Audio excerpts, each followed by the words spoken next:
Bien écoutez, il y a 39 projets de loi qui sont les priorités du gouvernement de Keir Starmer. Il y a finalement ce qu'on attendait, ce qu'il avait promis dans la campagne. Il y a la création de Great British Energy, qui est une société d'énergie publique propre qui sera basée en Écosse, et le but est d'accélérer les investissements dans les énergies renouvelables. Il y a aussi l'établissement de Great British Railway pour la renationalisation des chemins de fer, un fonds de richesse nationale avec un capital de plus de 8 milliards d'euros pour susciter les investissements privés et mieux distribuer les investissements publics.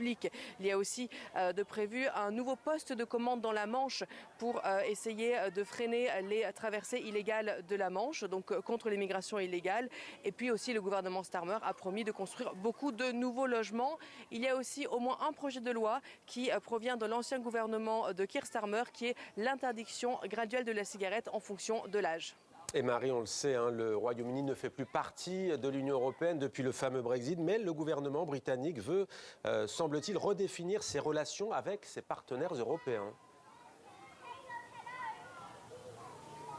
Oui, il a déjà commencé la semaine dernière avec le sommet de l'OTAN aux États-Unis, et puis il y aura une autre opportunité dès demain avec le sommet de la communauté politique européenne qui se tient en Angleterre dans le palais de Blenheim, qui est le lieu de naissance de Winston Churchill. Plus de 45 chefs d'État européens s'y retrouvent.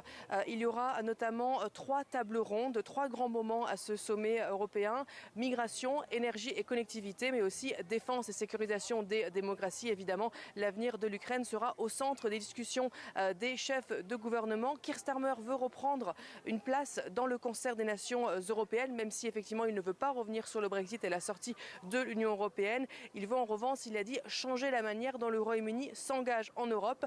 Et puis il va commencer par un sommet bilatéral avec le Premier ministre irlandais juste avant le sommet. Et puis juste après la fin du sommet, ce sera un dîner avec Emmanuel Macron, le président français. Merci beaucoup Marie Billon en direct de Londres.